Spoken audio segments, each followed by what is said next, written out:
Welcome to the Boys on the Bus. This is your bus home for Rangers 0, Celtic 0. It was billed as El Crabico. It lived up to its billing. We're going to get into all of that.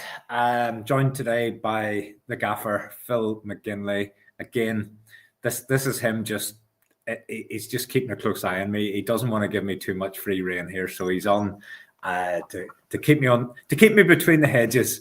Phil, this is the bit that causes me the most stress. Is all that good stuff? It's trying to remember all the different things. So I forget some of it. Give us a like. Give us a subscribe. It doesn't cost you anything. It just means you subscribe to the channel. Click the bell if you want to be notified when we go live. And then there is another subscription option where you can become a Boys on the Bus member. And that does carry a cost of $1.99 a month, I believe. And that allows you to have a wee scarf, but it also means there's plenty of diesel left in the tank. Have I covered all of that? That's absolutely fine. I said to you weeks ago, put your own spin on it. It's absolutely fine, So no, totally cool, mate. Whatever's covered, and it's all done. So share, pretend you care. That's my that's a good tagline. To be fair, I'll go with that. But we're obviously, what are we after the game? About an hour and 15. So there's loads of pods on. So lots of competition, lots of different podcasts putting out content. So we've got almost 50 on there. Thank you very much to you, 50. Thank you to everyone who joins after now. And thank you to everybody who watches back on record. So, initial reaction to the game, Phil. I've just finished watching the stuff on Sky there. We've had Chris Sutton, Neil McCann, Neil Lennon, Chris Boyd reactions. We've seen maybe other podcasts give their reactions. We've had the Boys on the Bus chat. We've seen the sort of reaction within there. What's your gut feel off the back of that final whistle? How you feeling?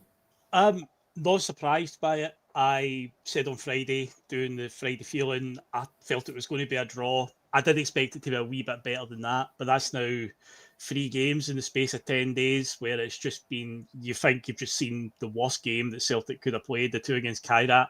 And then today, all the signs were there. A team that seems afraid to attack against a team that can't defend. And what do you get? We didn't test them. It could be seen as a frustrating day at the office. Had we found another gear, had we been able to link up the play better, could we have came away with something, could we have came away with the 3 points? These are all the questions that we're going to ask now in this. But there is still a bigger picture to it all. And I know on Friday I put the question to Johnny and Liam, who was the pressure on more? I leaned more towards the pressure was on Rangers, that it was must win for them.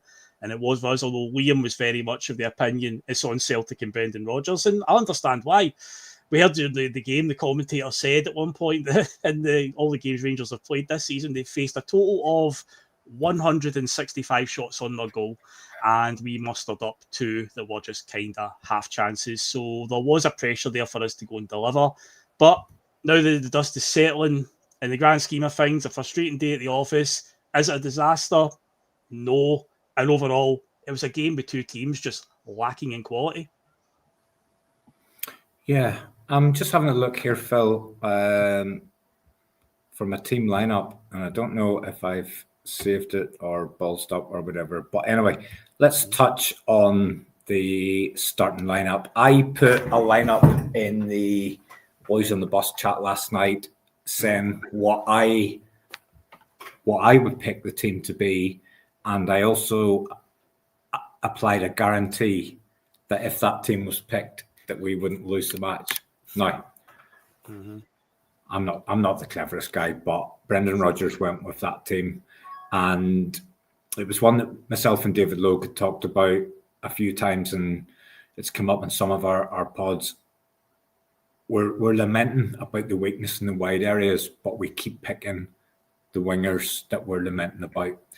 So today the manager changed it, and he went with the lineup that I would have went with, which was Negrin on the right, which let's be honest about it, that negates a lot of his threat. he doesn't have the pace to be a winger. However, I felt he was overall the best option on the right, and I felt on the left, Balikwisha was just worth a punt because the other option was Yang, or the other option was Maeda there, but you're playing somebody else through the middle, either Ida, Kenny, Shin, or Osmond. Now, there's a lot happening in terms of player movement. We'll touch on it later around what the next 24 hours hold, but there was no Adam Ida today. I was delighted with that because I felt if he had played and Swansea were watching, we might not have got the 7 million that's been bandied about. So I was happy enough for that. I was a bit surprised Johnny Kenny didn't make it onto the bench. I know David Logue was calling at halftime for Johnny Kenny to be brought on, and I'm going, David, there's a slight problem. Johnny Kenny. There is a rumour going around that Johnny Kenny may be off on loan to St Mirren, so maybe that was part of it. But then again, there's still talk of Yang leaving, and Yang was on the bench. So Bolton, it's like, well, yeah. Bolton are still pushing hard for Kenny as well. So there's a lot of stuff going on in the background. But the starting 11 today was the one that I would have gone with. I thought, without even seeing Balikwisha play, I just thought it'd be worth a punt because you couldn't get any worse. See, I thought I'd saved that, but whenever I looked that's the other one from the Kairat game. But basically, yeah, it was Maeda through the middle because the mannequin obviously was on. That's fine. I can find the link just now while you're talking up. I can get the screen grab for it. No, it's okay. We don't need it. But Anthony Ralston was an injury doubt. He's obviously made it. With Donovan on the bench, and we had I don't know the pronunciation. Have you got the pronunciation? Is it Sirachi, I believe it is. I thought it was Siraki originally, but it's apparently Sirachi. There was a league team went out about 2 hours before kickoff, and it was the team that we had, except it was Sirachi in for Ralston, but that didn't turn out to be the exact team. I was okay with the lineup. If I was picking the team, I would have went for the exact same team. What did you think when you seen that coming through about an hour and 15 before kickoff?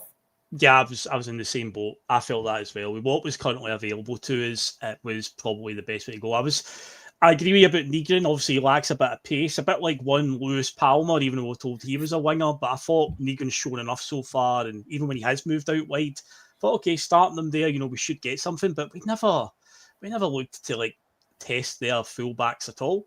It was weird today. We never really got any points to isolate them and whatnot and pull them out of position. And yeah, it was just from early on, it was always going to be the start. It's always so crucial at the moment for Celtic, and you can usually tell within the first 5 or 10 minutes how things are going to go. Usually when we go to Ibrox, Rangers will come out all blood and thunder, and they will be the one on the front foot. You've got to try and weather that storm.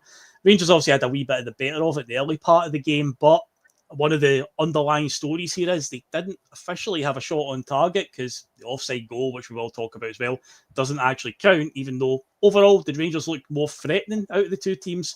They probably did. But, to say we managed to control the game anyway, despite, the atmosphere and whatnot. But as Liam Greenlaw, my partner in crime on a Friday night, he said, we don't want to just be controlling games. We want to be on the front foot. And I say, if we start the game kind of slow, like we did against Kairat in the two games, you can kind of tell how it's going to go for the rest of the 90 minutes. And it was another one of them. There was a lot of moments where the team just seems afraid to have a shot from outside the area. You can see it open up in front of them, and it's just like another pass sideways. A name that does come up in the chat, I've noticed in the last few shows that we've done as well, that needs to be talked about is Callum McGregor.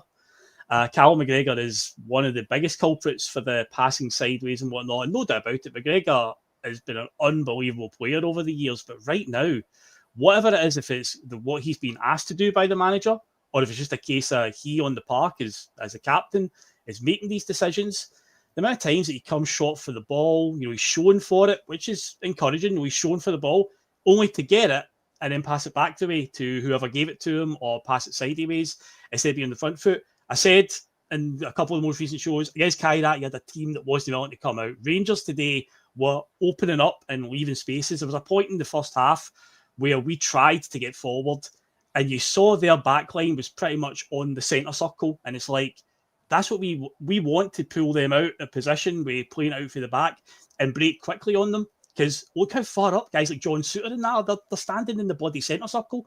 We've got guys up front like Maeda with the pace they've got, and we just never looked to really exploit that. Every time, again, we were on the ball, it was a sideways pass, it was a back pass. And it's just like the team are playing such a conservative way right now. It's like, what has happened? And even Brendan said it in his post-match interview there. He talked about just a year ago, the sort of the way we were playing like 12 months ago at the start of last season. Like, it's had such a drop-off right now. This team really does need a massive spark. And, of course, we will discuss that at some point, I'm sure, in this show about the next 24 hours. Because, again, the manager himself highlighted that, Terry. The next 24 hours are huge, but why are we even in that position? He did. He said it at least 3 times in an interview that lasted about 2.5 minutes. But aside from that, I get the whole thing, and nobody is more annoyed about the lack of transfer activity than I am. However, that group of players and that manager, you do expect more. Now, don't just focus on today. I know we're here to talk about today, but today and the 2 games against Carrad, that's 3 games of football that we have created 2 chances, 2-3 shots on target. What has gone wrong? Because it is, by and large, the same core group of players that have given us a lot of enjoyment, a lot of excitement, and have been part of Celtic teams that have played good, attractive, attacking football, creating lots of chances and scoring lots of goals. How do we end up where we're getting into this international break, which for me comes at a really good. I usually hate these. I absolutely despise them. The one I despise the most is the first one, because we've only just got back after the summer. We've only just got back into the football. We've got back into the swing of it, and then you're off for 2 weeks for pointless internationals in my book. But I'm pretty glad that we don't have a game for 2 weeks. But what's changed? I get squads need a bit of freshness coming in and all of that. But those players that have given us good times, with a manager that's given us good times, how can it be that 3 games out of the last 4 we have created absolutely nothing? I don't expect you to be able to answer it, but what can you give me in terms of any sort of rationale as to why it's happening? It's all down to the final third, and the weird bit is, it's not like the manager hasn't been screaming that for the entire pre-season, even though the other day, his press conference, the tone seemed to change, and now it was, there's no disconnect between me and the board. I see all these things about there's a disconnect, and he's quite happy with how things are, even though how many times have we heard them during this pre-season and during the start of the season come out in interviews and say, we need to replace Kyogo, we need to replace Kuhn. So it just flip-flops from one to the other. But right now, he's Jekyll and Hyde. Yeah, and it's true, because Nicholas Kuhn was excellent for us last season. Yeah, you can argue that the last 3-4 months of the season, maybe his heart wasn't in it after Bayern Munich. But compared to James Forrest at his age, he should at the very most be an impact sub. But he's been having to start games recently. You're not getting much out of James Forrest anymore. This isn't 10 years ago, James Forrest. 34-year-old in 2025. Yang, he's halfway out the door, it seems, anyway. And there was talk just a few months ago, just a few weeks ago, that he was halfway out the door to Norwich, and then he was kept, and then he was getting games. So Yang, a guy who was almost away, and again, he might be away again. So he's definitely not the answer. Reegan can play there, and he's been all right in the fleeting moments he's had there. But again, when you want to be on the front foot, you need pace out there, and he hasn't got that. He is probably better suited to being in the engine room in the middle.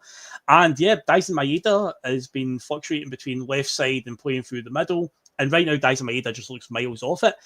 The word stale just came up there, that post that you just brought up, that comment, and it's so true. We may be in a position where a lot of the players, they've been here for how long now? They're still from the Ange Postecoglou cycle. And it's just like we need a massive overhaul. And again, you don't need to be a rocket science to look at how Celtic have handled this. And here we are in the last 24 hours. And it was such an easy layup after the Bayern game when you looked at that performance. I've said that loads of times now in recent shows. But again, how can the hierarchy, Terry, look at how we pushed Bayern so close and then think, yeah, we'll just leave it all late in the window again? And see, here we are with 24 hours to go. We are, out of Champions League into the Europa League in a pretty drab 0-0 draw. We are pretty poor Rangers side as well. But how do you need a massive overhaul? Because you're champions 13 years out of 14, and we have brought in some new players. If you look at any of the top teams across any of the top leagues, they don't go out and have massive overhauls. They bring in 2 or 3 each year, and they maybe move a couple on. You could argue, Phil, we've brought in Kieran Tierney, a player who would normally be out with our ability to sign. But because he loves the Celtic, we've got him back again. We've brought in Reegan, who looks to have enough about him to be a Celtic first-team player. And I know it's probably not a fair one to throw in, but we've got Balikwisha on there who arrived, I don't know, Wednesday, Thursday, Friday, whatever. So there's a little bit of freshness there added, but it feels to me that those players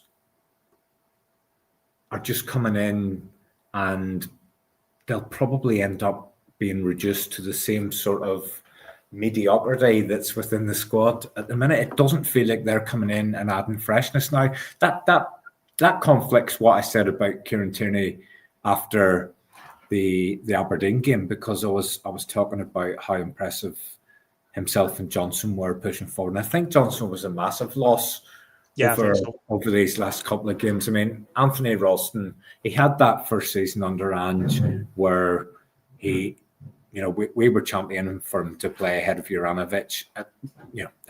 He was in the conversation at least.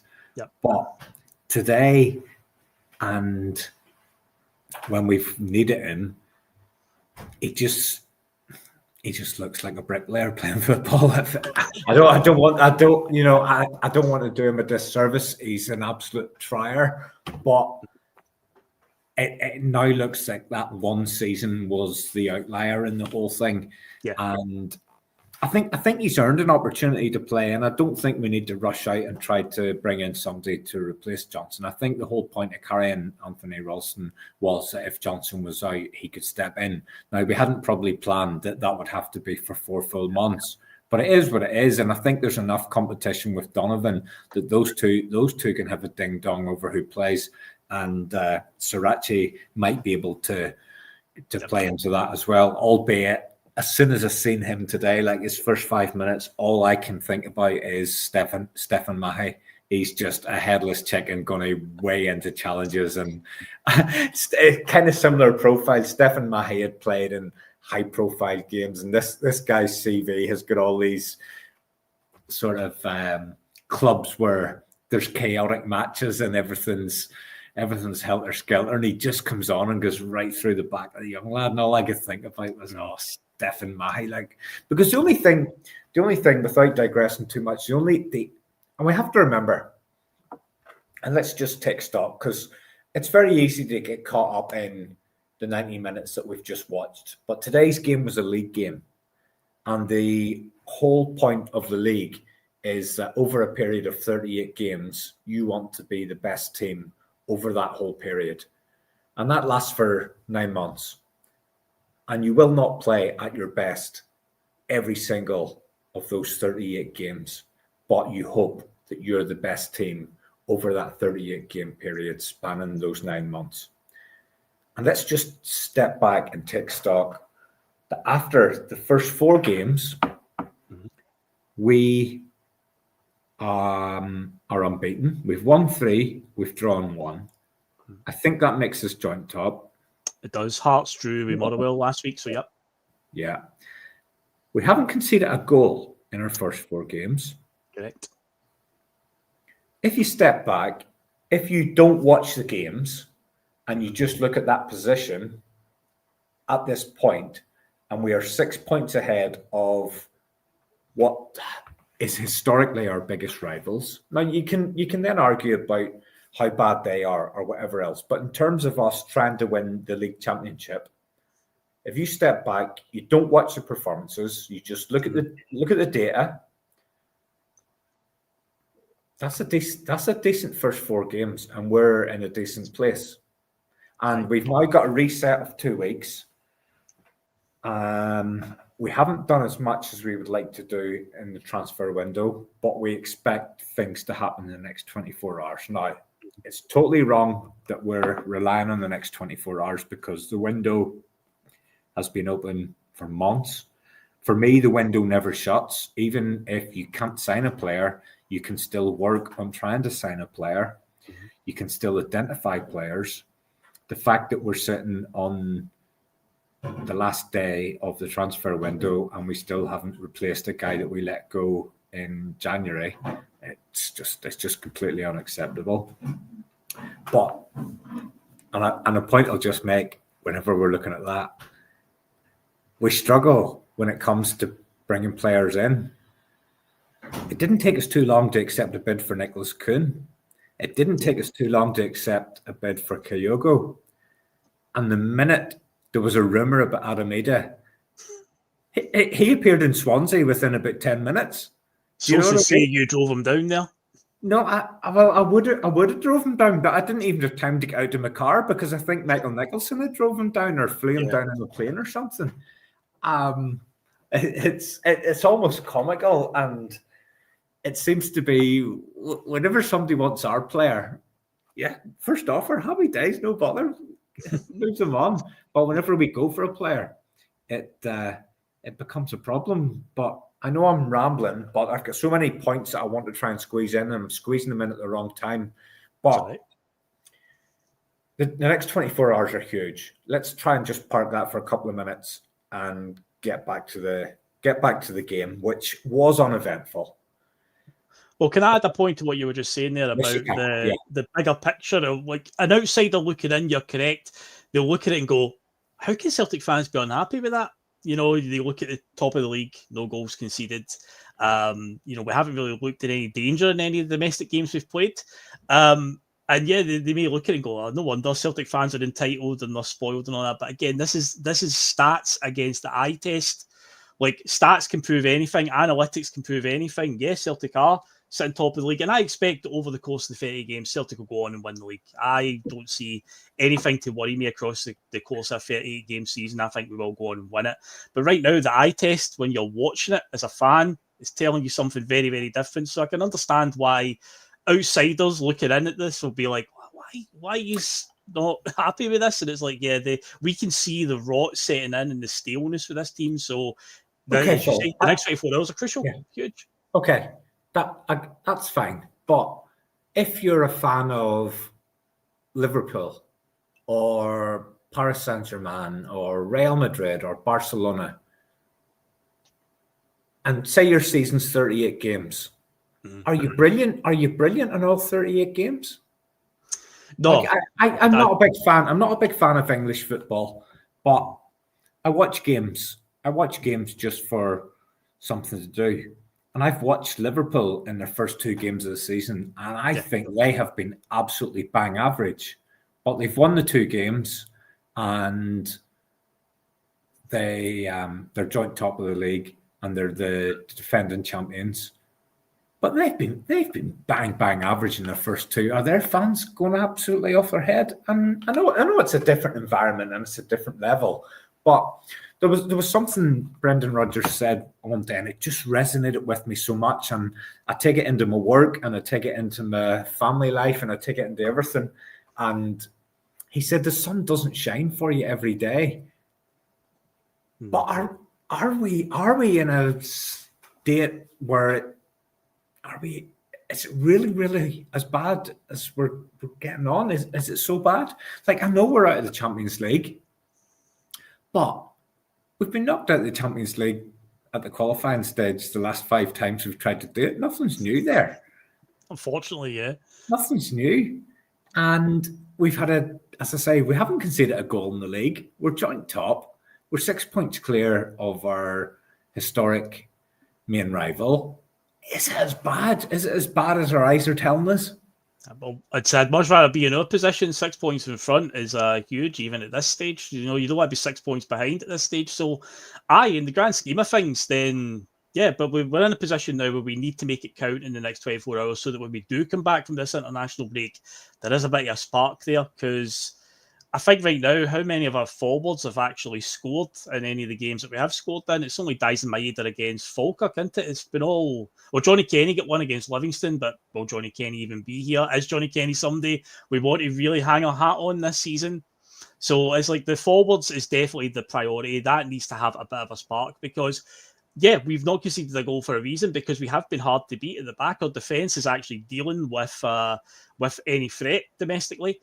As hard as it can be to watch at times, playing out for the back, and guys like Liam Scales has always got a clanger in him with a poor pass. But in terms of actual just basic defending, I thought him and Carter Vickers, when Rangers just started to default into, we'll just launch balls into the box, a lot of crosses coming in, Carter Vickers and Scales were just dealing with them all day. So in terms of defence, like, we're okay there. Midfield, we need to move the ball a bit faster there, no doubt about it. But in terms of the bodies that are available in midfield, we're probably okay. It would be nice probably to get another option in there, but with this stage of this window, would that actually happen? Who knows? But yeah, it's definitely all breaking down when we get to the final third. That seems to be the biggest issue right now. And say we've got 2 weeks now we've got 24 hours to get that part done, and then working with it over the next 2 weeks before we play Kilmarnock at Rugby Park. And hopefully we come back with a real reinvigoration and a real spark to our play because say in terms of defence, we're controlling games in that sense and we're not being troubled too much. We just need to move the ball a bit faster and it's in the final third. Once we get that, if we can get that sorted, then I think we'll be absolutely fine. We'll get it through to January, no problem. But right now, it's just such a vast difference from 12 months ago looking at the front three. None of our forwards just seem like a threat right now, and that is worrying. Yeah, I think Hugh makes a point there. It's a good result, but it was a very, very dull, boring performance. And the other way of looking at that is I have seen Celtic teams go to Ibrox and batter them, play them off the park, and come away with nothing. So it's outcome versus how you arrived at that outcome. And that's the bit that we're struggling with. Let me try and bring a wee bit of structure to this, even though I'm the reason there is no structure. Let's look at the key moments. So there weren't very many, thankfully, so it'll take us about 30 seconds. Yep. It wasn't a key moment, but I think it was a key ingredient in the game. And it was very, very clear from minute one. Asgard. I think it was Asgard. Some guy they paid 4 million for that. They're great creative hope. The number 10 who's going to create all the chances for them. And basically he done a man-to-man on Callum McGregor to the point where he wasn't even looking at any stage where the ball was.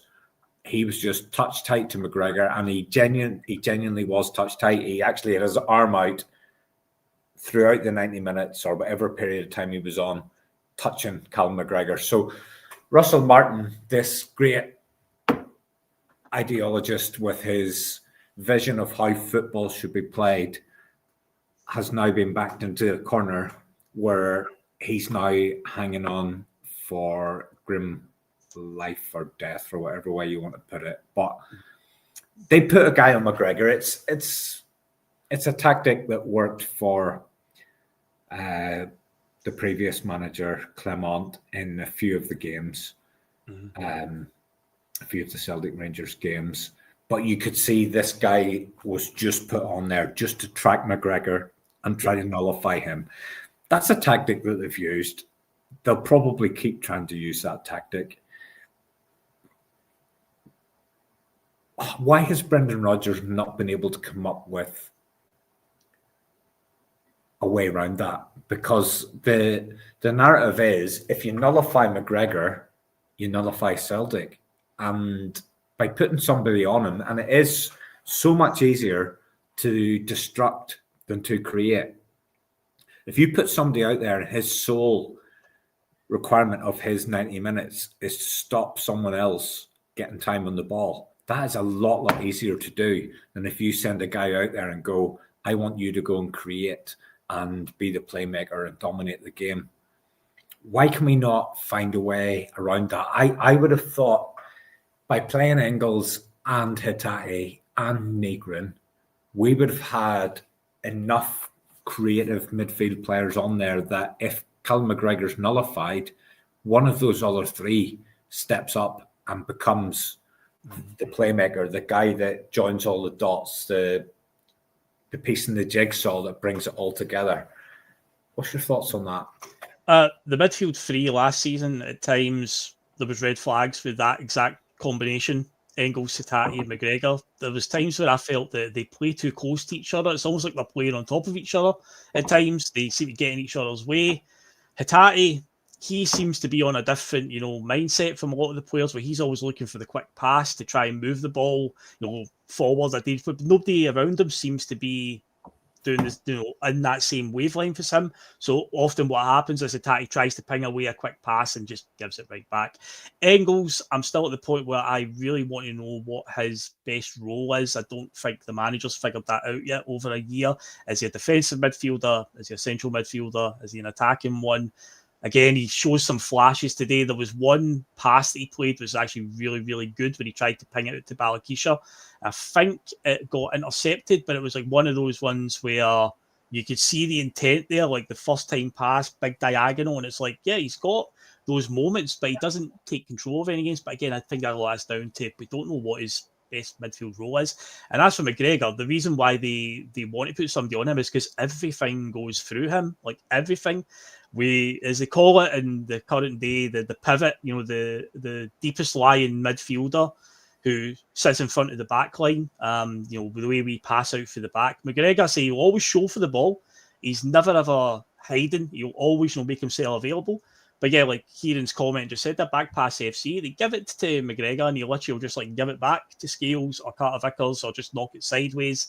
And again, it's like that Rangers team were there to be got at today, and I just don't feel that we looked at it. So you look at the manager then, where it's like, well, you are clearly setting the team out to play that way. Again, we talk about freshness and being stale. I think he has to not be so stubborn. He's so regimented in his ways that this is the formation I want to play. I seen a comment the other night. We'll talk about Brendan and changing it up, and somebody in the comments said at Leicester he was playing like three at the back. It was like a 3-4-3 formation he was playing. And it's like, so he was happy to do that there, but what he's doing now at Celtic, it's been this 4-3-3 ever since. When he was with Celtic the first time around, it was two deep lying midfielders in Scott Brown and Callum McGregor. So then you look at who's on the bench. Now, Luke McCown has been getting more opportunities than Paulo Bernardo. Now, I know that Brendan obviously sees the players every day in training, but the Paulo Bernardo one is really starting to confuse me at all. Like, is that boy that bad that he's barely? I think he's played 15, came on as a sub for 15 minutes in a game, and he started against Livy last week. But again, it's like, these guys are there, and say the midfield three that he played last season when he played Engels, Hatate, McGregor, I felt like that combination just doesn't seem to work that well. And today, it was a kind of another sort of meh performance from all three of them. So it's like, so what's Paulo Bernardo like? He's there as an option, but doesn't seem to get a look in. Luke McCown gets on the park more. So there's a lot of questions around that about exactly, again, I don't think he's figured out the strongest three. And McGregor has got a part to play in that. I think his role has to be changed in some capacity. I think the manager has to have a chat with him and figure out, because when McGregor gets swarmed like that, we are ineffective. And again, a lot of it comes down to we rely on him so much. We go through him for every single attack. It's like, it sounds simple for us to say it, Terry. It's the case that you got to start mixing it up a wee bit, because we become so predictable to play against as well. That's another problem. So yeah, there's definitely issues in that area of the park, from the sense that if a team susses that if you just shut McGregor down and just get touch tight to him and just stay on top of him, Celtic run out of options. So all he does is pass it back, pass it sideways, and as Liam likes to say, the horseshoe comes out. The horseshoe passing begins. So yeah, that's it. So teams have figured that out. need to change it up. You know, this last year we're told this is Brendan's final year, Terry. He needs to go out with a bang. He needs to freshen it up for this last year because teams are starting to figure it out. That's probably a conversation either for later on today or on another day, because over the last few months, I've kind of been, we're going to lose Rodgers. We're going to lose Rodgers if this board keeps dicking about. I almost swore there, and my dad's watching. I didn't. I nearly did. He's warned me. He's warned me if I swear today, he ain't watching me again. He says, I watch loads of the pods, and he always talks about, and he gets the name wrong. And this is just for humor. He says, Paul John Van Dyke doesn't swear on his pod. Paul John Van Dyke. And I go, I know he doesn't. He's very, very good at what he does, and he doesn't swear. But I take a drink, and I get annoyed, and I swear an odd time. So, Dad, if you're watching, I haven't swore. I nearly did, but I just remembered that I'm not allowed to. So, there you go. What were we saying before that? I was talking about the nullifying McGregor and how Brendan needs to try and change it up because teams have sussed it. Yeah, I think it's very obvious that teams have figured that out. Yeah, so we need a plan B. McGregor was the guy that joined the dots, and teams have worked that out. And managers across the SPL are now following that blueprint where you nullify Callum McGregor and you nullify a hell of a lot of Celtic's creativity. But that's up to our manager, who, whether you believe he's still an elite manager or not, he's got to find a difference. And I think the point I was trying to make there before I started talking about my dad and got all confused was I've been worrying about the club not backing Rodgers to the point where he's moved on. But I've now also opened my eyes to a vision that it might actually be best if we don't have this manager longer term. But that's another conversation for somewhere where we've got time to fit it in, which might be at the end of this, or it might be next week, or it might be in a few months. Just to bring it back to the game, and there are very little key moments, but 6 minutes in, penalty shout. First view, I expect Don Robertson to give the penalty. When I've seen it live, I'm expecting him to point to the spot, and then I'm expecting VAR to be, let's have a look at this. He doesn't point to the spot. I'm still expecting quite a long deliberation over VAR. Yeah. Well, the officials kind of got that sorted out quite quickly. Now, I felt Don Robertson had a poor game. I felt he played a very safe game where he gave all of the sort of the non-crucial decisions, the kind of ones that were never going to be brought up, he gave a lot of them to the home team, which kind of kept the heat off him. I thought he made a lot of very, very poor decisions. There was one where Diamandi fouled Engels on the edge of the box off the ball, and if we'd been given a free kick, we'd have had a free kick from 20 yards out. Diamandi was at it all game off the ball. Him and Engels were having a ding-dong, but anytime they showed the replays, it was Diamandi fouling Engels and trying to stop him breaking forward. I felt, and listen, this is going to be so clear. If you listen to a Rangers pod, they'll be criticising Don Robertson and saying he gives Celtic all the decisions. I didn't think he was brilliant. I felt there was lots of stuff that Rangers players were rolling about. And again, go back to Russell Martin. He's got this ideology of how football should be this beautiful game. I felt it was tactics today where nullify McGregor, go down every time there's contact and roll about like a madman, and we'll fire free kicks into the box, and we'll try and win headers. And that's totally goes against his ethos, but he's on death row and he's trying to save himself. That's his call. We need to be better than that. I do felt Don Robertson kind of got duped into giving a lot of decisions to the home team that probably wouldn't be crucial, but meant Celtic couldn't get away. And there was one where Alaquisha could have got free for one of the few times, and he gave a free kick for a foul on Tavernier when actually Tavernier just fell over. But anyway, one of the key moments was that penalty, non-penalty, and I give credit to the referee because first view, I thought he's given this. Yeah. That was a brilliant call from Don Robertson not to give the penalty. And it was the right decision. Yeah. Scales was at fault because he got caught wrong side and he allowed Majowski to get goal side on him. Yep. But Majowski makes too much of it. He throws himself to the ground and all the rest. Were you worried?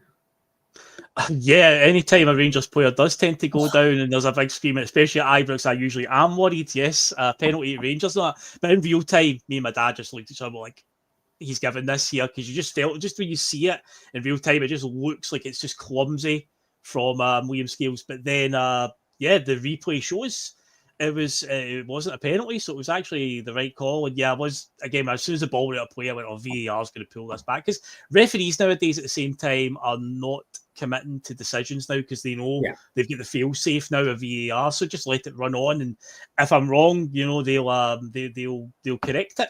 But amazingly, it was nothing went against us there, and it wasn't a penalty. So, but there was a heart in the mouth moment, definitely. There always is for me whenever a Rangers player throws himself to the ground against us. It was. I can also add just one thing as well. Talk about Don Robertson and moments that he had.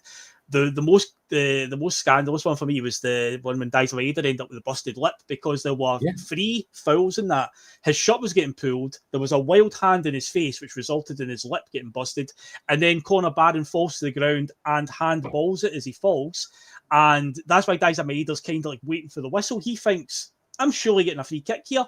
No, nothing. It was actually a free kick to Rangers in the end. So that one stood out for me. But then he's got a busted mouth, and it's like, well, ref, how do you think he ended up with a busted mouth? How do you think that happened? So that one really irked me when you're talking about some wild decisions from Robertson today. That one really got under my skin. Yeah, I totally agree with B. Majowski's simulation, he makes the contact. He goes down despite the fact he's simulated. And whilst I've praised Don Robertson on that occasion, he also should have followed that up with the yellow card for Bojan Majowski. And again, Bojan Majowski, and whether we could have been involved in that conversation, that's for another day. But see, just looking at the head on him, I just can't picture him in a Celtic shirt. He doesn't look right. He's at the right club for him. Look at the state of him. No, I'm pretty sure he'll go on to score a lot of goals, and I think at the money they've brought him in for, he'll prove to be a decent signing. But not for me. There's a lot of Celtic fans saying we should have brought him in, but is that really our level? Is it occurred to them though that Brendan Rodgers may have watched him when he was playing for Aberdeen, because obviously he was here last season, maybe just thought he's not really for me. It's up to the manager at the end of the day, I suppose, and he probably looks at me, maybe just thinks he's no for me. But from our point of view, again, from being the fans that we are and watching the game, Adavida, the way he's played, Majowski, who can do all right and scored goals up here for a pretty poor Aberdeen side. This is before Jimmy Tellin came in. I can understand why a lot of fans. I mean, I was definitely on the Majowski train for a long time when we were talking. Every time his name came up, I was like, yeah, man, definitely get him in. But yeah, today he was a bit of a nuisance, to say the least, and he was a nuisance when he played against us as well at times with some of the performances he put in. But in the end, we managed to deal with him just enough. I know, Kieran, I said it earlier, I'll come on and say I thought Don Robertson had a poor game, and if you watch a Rangers pod, they'll say it a poor game. It's just the way it is. Do you know what? Probably over the piece, he probably had a decent game. I just felt he was given a lot of the safe sort of decisions towards Rangers, but you're totally right. They'll say it that he was giving us the decisions at the end of the day. But one that he did get wrong, he definitely got wrong, was he awarded a foul on the half-hour mark against Anthony Ralston, who was on the ground doing his best to try and move the ball from between his legs as Rangers players were swinging to try and kick the ball from between his legs. That was a 50-50 situation. It wasn't a case of Anthony Ralston was trying to stop Rangers players from moving the ball forward. He actually was trying to get the ball untangled from between his legs whilst players were swiping at him. And Don Robertson gave a free kick to Rangers. Now, this did result in the ball being in the Celtic net. which makes it a key moment in the game. But that's an example. He got that totally wrong. I get the rule. If the player's on the ground and he's trapping the ball and he's stopping it from being moved, that's obstruction and that's a free kick. But Anthony Ralston wasn't doing that. He was trying to move the ball. And that was a nothing moment. That wasn't a free kick either way. That was just a moment where everything's tangled and the players are trying to sort it out. He had no business getting involved there, but he jumped in and he gave a free kick. And once he does that, you can't then go backwards. So that ball's ended up in the net and John Sutter's been offside and he's been clearly offside, and that's fine. But if John Sutter hadn't been offside and that ball ended up in our net, we couldn't then go back and look at that moment where the free kick had been given, because that's the previous passage of play. And I thought that was very, very poor referee. And I thought that was a very poor decision. That was a decision that you make as a referee when you're trying to be safe and appease the home support and get out of dodge with as little scrutiny on you as possible. Yeah, it is. It's definitely been a bit influenced. Well, the stands can play their part in these fixtures. You know, when the referee has those those roles for the crowd bearing down on him. Yeah, he makes some rash decisions like that. And yeah, we in the end, what came from it. I think we can. Yeah, I know you've got him as lined up as one of your player watches, but I think we need to discuss what happened at that goal, because the goalkeeper, our goalie, now, regardless of, yes, it was offside. And in the end, we got away with one, and it was offside, obviously. I know they kept, the commentators kept saying it was a fraction offside, a fraction. But if you're a fraction offside or you're a mile offside, you're offside. So that's to say, right, if the goal would happen at the other end and we'd scored that and it get disallowed, we'd have no complaints as well. It'd be frustrating, no doubt about it, but he was offside. But I think regardless of it going in the net or not, Kasper Schmeichel had to do a lot better there. He just looked in no man's land. And I'm honestly at the point now where I'm starting to see what a lot of people are saying about Kasper. I think with the cup games, I think Sinisalo's going to play all the cup games, right? I think he is going to be designated for the League Cup and the Scottish Cup. But I think with all cup games, even if we were to draw Rangers in the semi-final, I think he'll stick with Sinisalo. But I would give him the Europa League. I mean, all cup, Europa League. I was going to say, I would give him Europa League as well. Right now, I'd give Sinisalo that. That's 8 games in the Europa League guaranteed that he would play in. If we get to the League Cup final, that's 4 games there. So that's 12 right away that he'd be guaranteed to play in. Because I think we need to start bleeding in Sinisalo more now, rather than Schmeichel plays majority of the games this season. Then we get to next summer and Sinisalo's got to come. I think he's shown enough in the games that he's played. But today at times, I think he could have done better there. Okay, we got away with it. It was offside. Fair enough.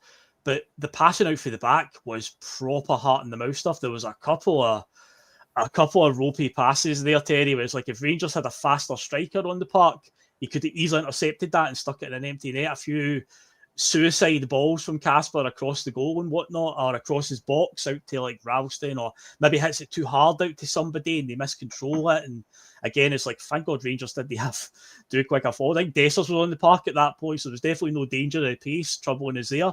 But if it was a faster striker on the park, then yeah, we could have been in trouble there. So at times I feel like it is time that we start having a serious conversation with Kasper Schmeichel and start phasing in Sinisalo a bit more. And I think the Europa League is a perfect opportunity for that on top of the domestic cup games. Let me push it back to them, Phil. And the player watch was very difficult today to pick anybody to try and watch. There was a bit of a chat in the Boys in the Bus WhatsApp group, and there has been a few suggestions around Kasper Schmeichel's physical condition and some of his play within games. I'll push it back to you. We've had 4 league games. Mm-hmm. He hasn't conceded a goal. We're out of the Champions League, but he didn't concede a goal. Why are we calling question on a guy who hasn't conceded a goal this season? Because the only game we've conceded a goal in was the Falkirk game, and he didn't play. Sinisalo was playing in. He didn't play. So how are you and others calling question on Kasper Schmeichel? I think it's just looking again with the eyes, the physical side of it. He definitely, and I know I've got a cheek to talk, right? Because I'm not exactly thin. Let's be honest. I've lost a bit of weight recently, but I'm not exactly. I'm not a footballer. Put it that way. But I think you can see that he is. He came back from pre-season a bit heavier than what he was last season. And yeah, is the age. Obviously, the age is factored in there. We know this is his last year. He signed that 1 year extension, and he had a great first year. Obviously, after the injury at the tail end of last season, that played a part in what happened in the cup final. But it's from what we saw with Sinisalo as well, in the games that he did play last season when he came in, we're like, this guy's actually quite good. Because a lot of us were a bit miffed by that signing. Aston Villa, he was like a third choice keeper. He was on loan at a League One side, Exeter. So when it did happen, and the way Brendan went about it, where Schmeichel was just playing every game, we got this impression that Sinisalo, he's a club signing. Kasper Schmeichel's his man. But then Sinisalo did actually get some chances last season, and you're like, he's actually quite good. He's not too bad at all. And then, as I say, now we look at some of the things that are starting to creep in with Schmeichel. 2 penalty shootouts now that we've lost in recent months, where he's not looked like he's really been getting anywhere near any of the penalties. And yeah, I just say it's a case of you have to prepare. I know this is a word that doesn't happen much with Celtic, but succession planning. It's like, this guy's probably going to leave at the end of the season. This is probably his last season. You want to get Sinisalo up to speed in some way. So I think perfect opportunity is all the domestic cup games, regardless of who we play, whether we get Rangers in the semi-final at Hampden, if we get through in that one, still play Sinisalo, we'll just stick to it. And I think the Europa League has 8 games against some decent opposition. I think it's a chance to bleed them in. And then you've got the Scottish Cup in the second half of the season. If we can go all the way to the final there, that's another 5 or so games. So I think that you've got to start getting this guy playing regular and, getting a rapport with his defence, because probably most of the guys that they'll probably still be there next season as well, the way things are going. You want to try and get him up to speed as best you can. And right now, yeah, I think we've got a decent keeper there. So I think he's a solid option to have number 2. But I think today, though, when that, I say the goal was offside, no doubt about it, obviously. But even at that, he was nowhere near coming and claiming that at all. Like, he was absolutely in no man's land. And it's worrying when you see stuff like that, with the age he is and whatnot. You're thinking, is the rot setting in here? So to me, a few danger signs. I do think that's fair. I think you've made good points there. And I think, again, you look at the data, 6 games, no goals conceded. Mm-hmm. Why are people concerned about this guy? Yeah. But it's the eye test. We've seen it with Joe Hart. You can, once you get to that age in around the 40, the dip can take effect very, very quickly. His waistline is similar to mine. Do you know what I mean? And we do have to plan for the future, and Celtic's future isn't Kasper Schmeichel. Is it Sinisalo? I'm not 100% convinced. Now, I haven't seen anything from him to suggest that he's not, but the manager made a point of it was a massive decision whether he goes out on loan or whether he stays. Because if he stays and he doesn't play games, that's a waste of a season. And we brought Duhan in. Do we use Duhan as a backup and get Sinisalo out and playing 38 games somewhere else? Is that better for Celtic, or is it better to have Sinisalo here and use him? And I think if we use him only in cup games, and I include Europa in this, you're looking at possibly, hopefully, 18 to 20 games across the season, which is about 60% of what you would play in the league. That's if we get through all the League Cup, all the Scottish Cup, and we get through the Europa League group stage and play another 2 games. So I think that's a very, very fair compromise. Let's see how it plays out. So we've looked at Schmeichel. In terms of key moments, there's nothing else after this. I thought again, Don Robertson, he got one badly wrong just before halftime. Balikwisha was away and he brought it back. The only other moment that I felt there was any real note was Gassama absolutely done Tierney on one attack. I was very surprised by the way Rangers set up, because Gassama, in any games that I've seen of theirs, and I do watch their games. I mean, they're notoriously our biggest rival. It remains to be seen if they remain our biggest rival this season. But he's been impressive, but he's never played on the right. And today they played him on the right to bring in the young lad from Spurs on the left. Now, I was surprised at that, and I was happy enough because I felt Tierney would nullify him pretty well, and he did, other than one moment. And I'm not going to go all in on Kieran Tierney because he got done once. But the point I'm trying to get to is Gassama done Tierney, which then exposed us. But Liam Scales came to the rescue, and our second player on the player watch is Liam Scales. Because my notes of all the poor Celtic moments and all the good Celtic moments all revolve around Liam Scales. So he's involved in the penalty, not penalty incident, which it wasn't a penalty, but he also got caught out in that incident. Yeah. He then telegraphed a pass 2 minutes later into the midfield. He also had a pass to Kieran Tierney, which I almost swore again, which he kicked out for a throw in.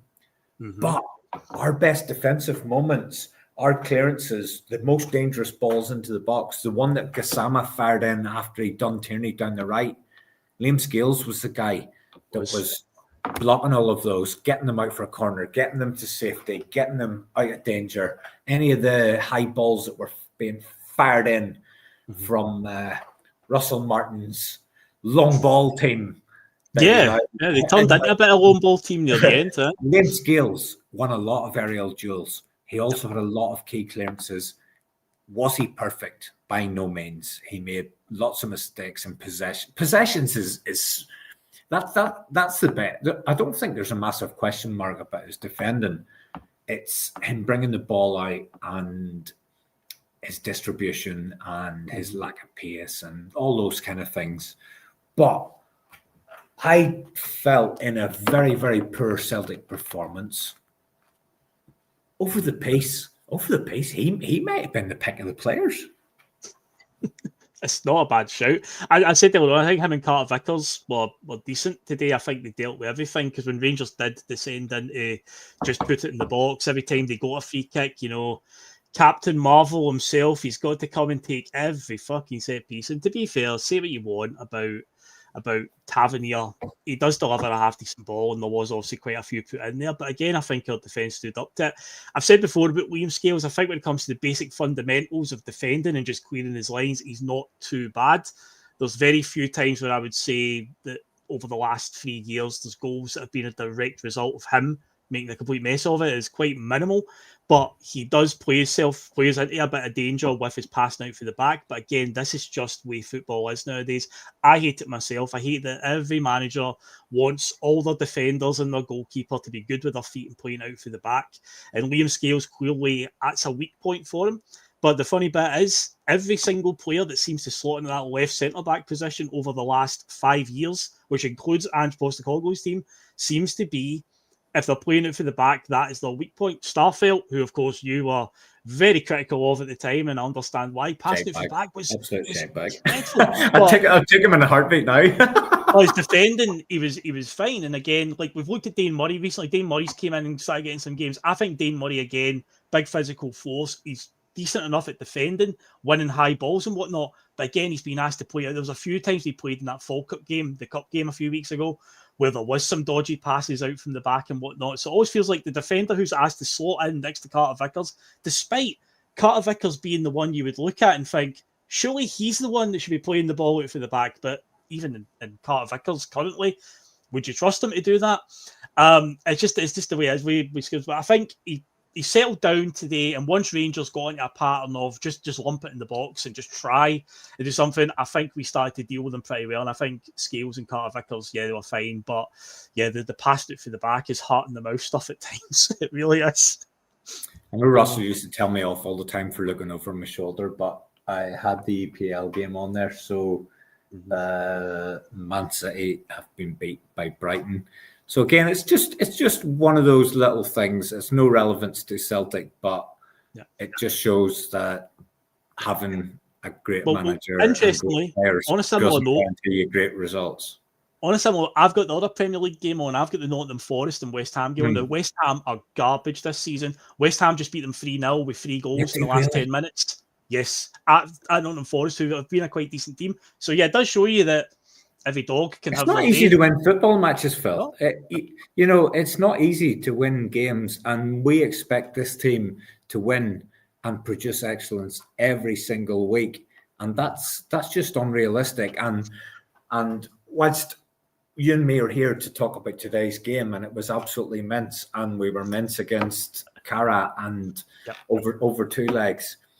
Over the course of the whole season, there will be periods where it just doesn't happen for you, and it might just be a case, and I really hope this is the case, that our bad period is just happening now, and then we move on, and it becomes good. But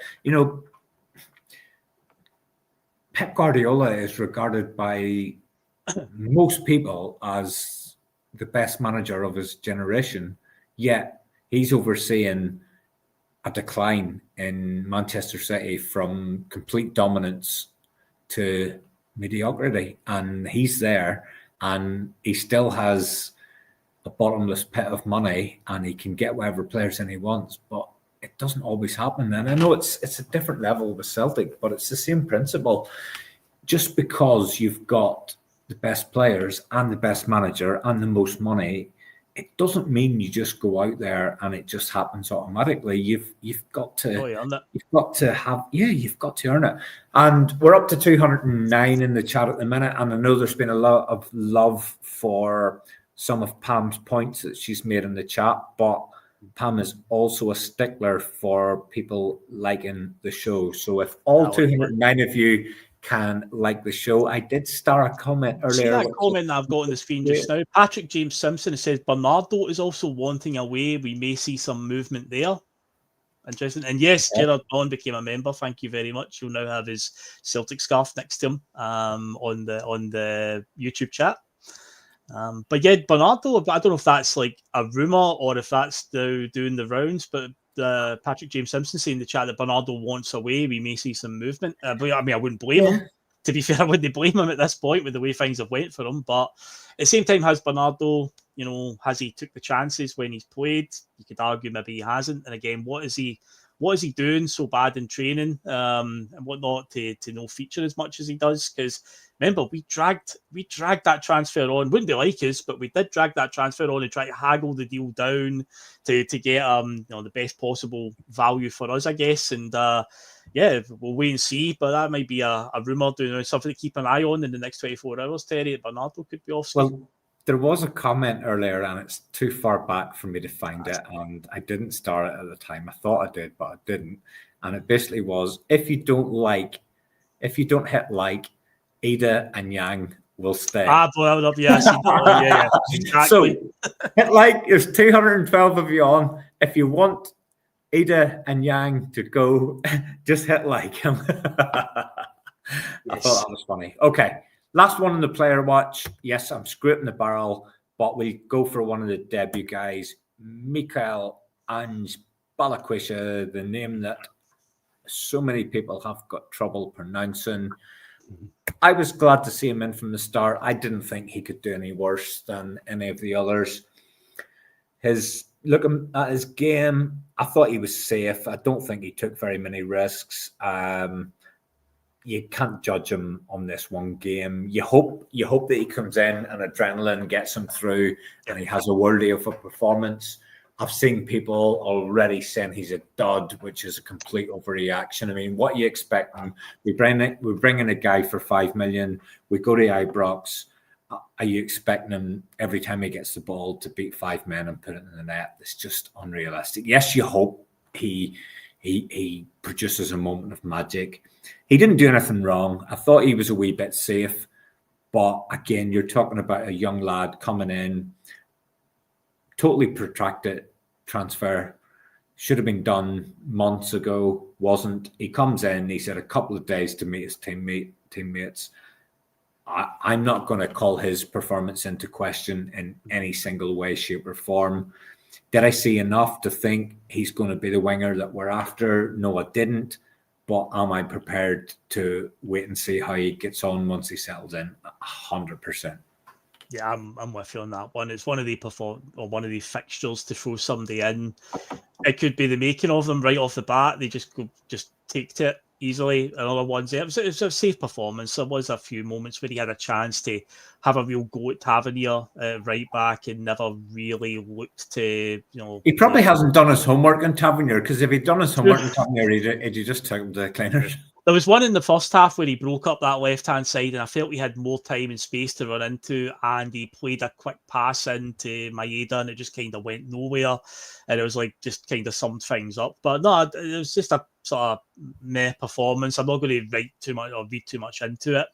Yeah, we'll just need to see how he progresses. I'm excited to see how he does, but yeah, to ask him to come in today and be that spark, it was just one of those hope more than convinced it was going to happen. I guess it was just Brendan was like, I just need something to change in this team. And yeah, it says it was a frustrating day, and the whole team were definitely off it anyway. So it was going to be tough for Balakisha to be the one to lead us through that one there. But no, he did okay in times. But I'm not going to write him off yet. No chance. 1,000,000%. So wait and see on that one. I think his versatility will be really good. Without knowing massive amount about him, it seems he's able to play right across the front three. Should it be through the middle? Should it be on the left? Should it be on the right? I think that suits us down to the ground. Mm-hmm. Phil, the next bit I'm looking at is the next 24 hours. So we've no game for 2 weeks. As I say, I normally hate the international window coming in. I think it's a good time for us. As much as I've tried to bring a bit of realism to it, we're in a good place. We're joint top. We've played our historical biggest rivals away from home, and we've reduced them to 0 shots on our goal. We're out of the Champions League. We shouldn't be, but we are. We have to accept it. We have to embrace it. The manager's talked about the next 24 hours. We shouldn't be in this position, but we are. This is a crucial 24 hours. Is there anything happening on the Boys on the Bus tomorrow? Well, the last few years, me and David Logue have got the yellow ties out and have done the transfer wrap-up show. But to be fair, it's been quite a quiet one the last 2 years. But I would like to think that tomorrow will be a very busy one, and I'll have to hit the breaking news animation quite a lot. You would think that's what would happen, but with Celtic, you just can't really figure out, because it needs to be huge, Terry. This needs to be a biggie. And it's 7 o'clock tomorrow, isn't it? It closes 7 o'clock. So it's a far better time for social media content. I mean, nobody's going to be sitting on at 12 o'clock waiting to see if. Don't go to bed yet, Celts. If Dermot Desmond signed a check or something. So an opportunity there. And if you want and you're short and you need a dickhead on to give their opinion, I'll come on and help. But I want to just highlight a couple of comments here. So I'm usually people saying in the chat that it's 11 p.m. in Scotland, but in England it's 7 p.m. Usually there's all like an hour apart between England and Scotland's windows, but that's dramatically different. If England are 7 o'clock and we're 4 hours later, that's I don't know what I think it is there. That opens up a 4-hour window of opportunity where the English market's closed, but there could potentially be a player who's out of favour at his EPL club, who hasn't been able to get a move by 7 o'clock that we could perhaps pounce on.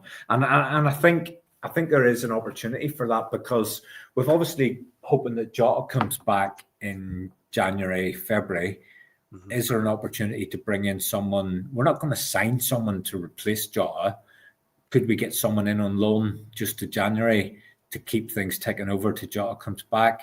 Let's look at what the next 24 hours hold. So you'll have worked this out yourself. In the Boys on the Bus chat, I usually become active on a Friday or Saturday night whenever the old drink is kicking in. But one thing that I had said last night, and I'm just going to pull out somebody else who's in the same mindset. So Stephen Shaw's come in with Ida and Yang I expect them both to be gone. Given the manager's comments, he'd already talked about Yang.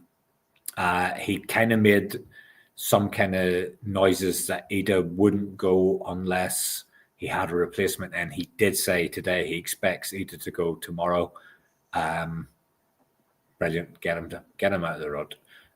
Yang as well. I did have hopes for Yang, but nah, it ain't happening.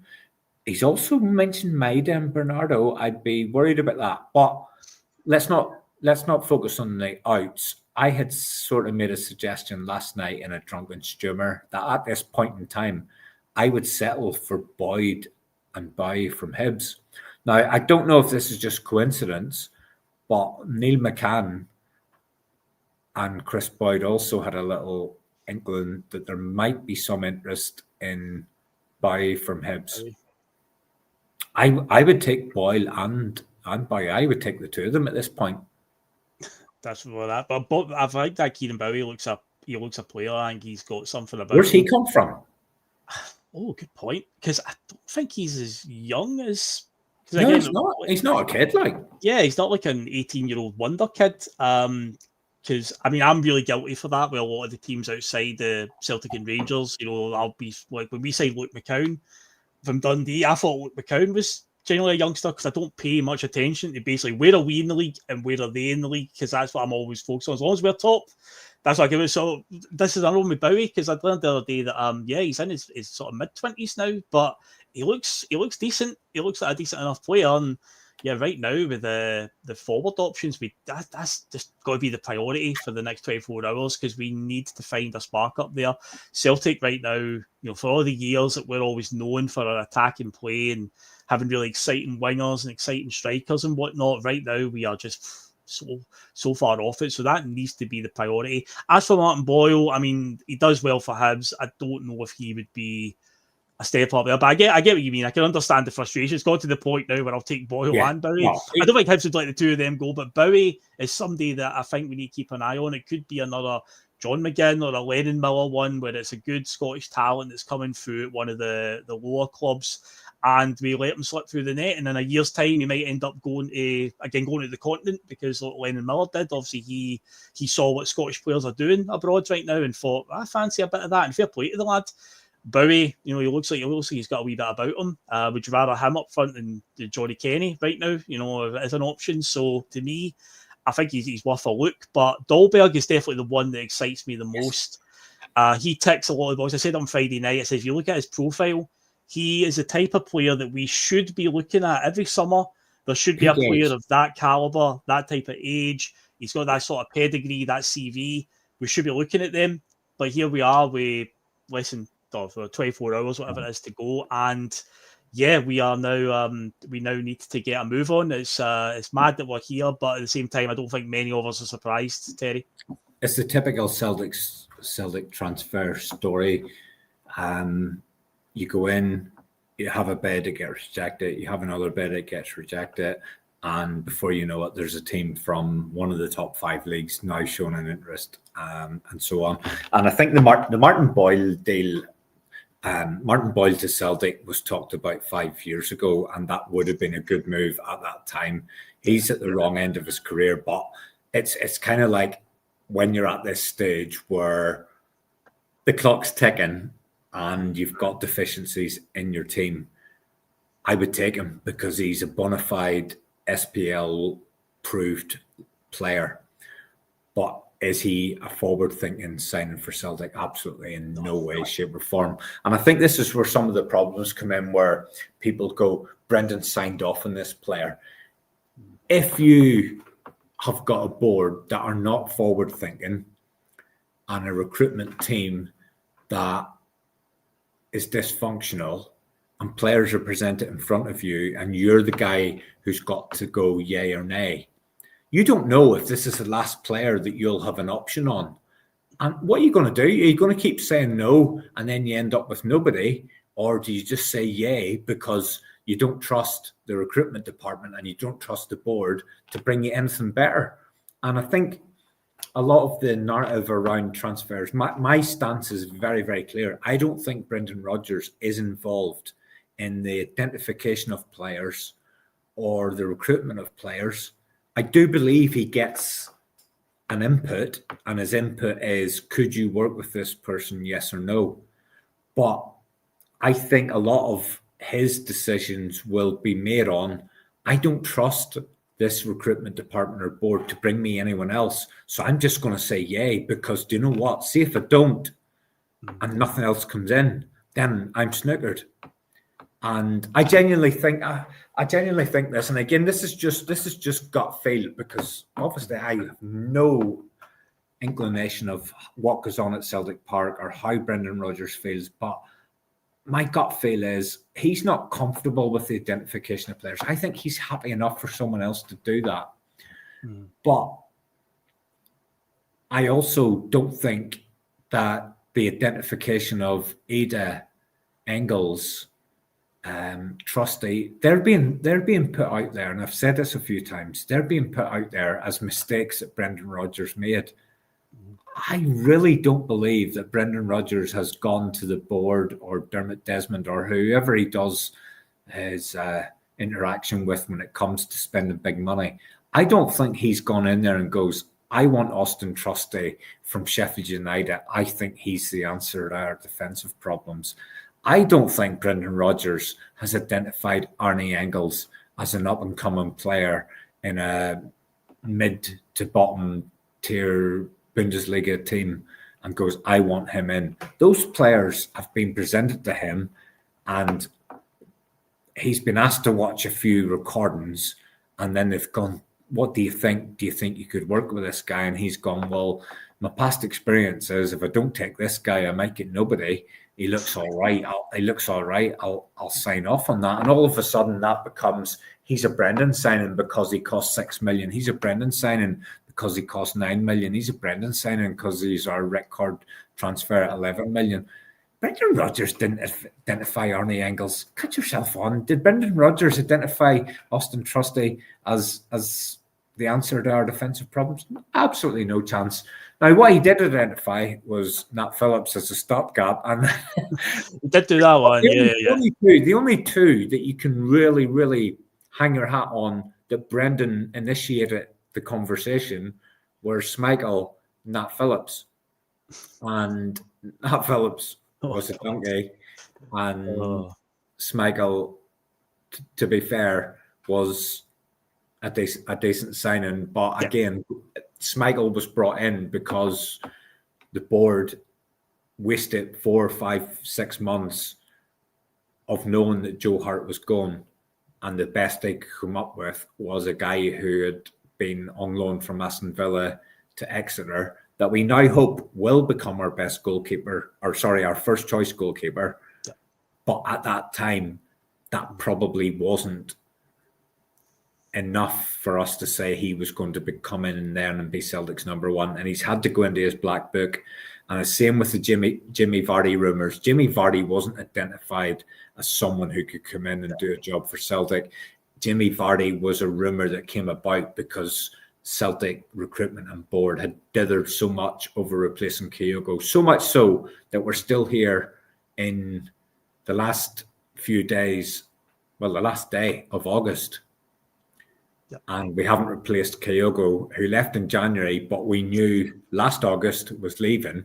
We're a year on, and the only reason Jimmy Vardy's name came about is because no other names of any note have been produced, and the manager goes through his mobile and goes, well, do you know what?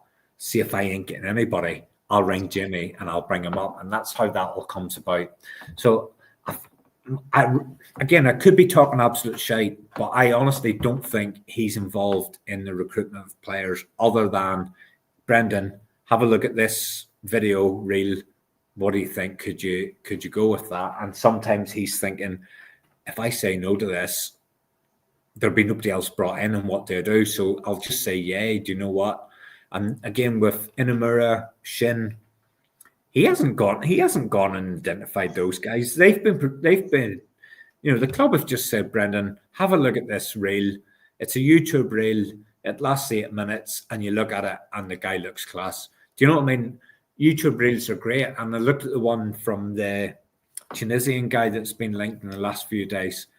This is a guy who I think he's got 2 caps for Tunisia. But see, if you watch his YouTube reel, you immediately go, "Oh man, bring him in!" Because every time he gets the ball, he faces a fullback up and he takes him on, and they all look the same after a while. Sondre Oriaseta, when you looked at his YouTube reel, it's the exact same as the Tunisian guy. Every time they get the ball on the reel, they're taking guys on, they're beating them, and they're wiping them inside out. And if you look at Balaquish's, his is the same.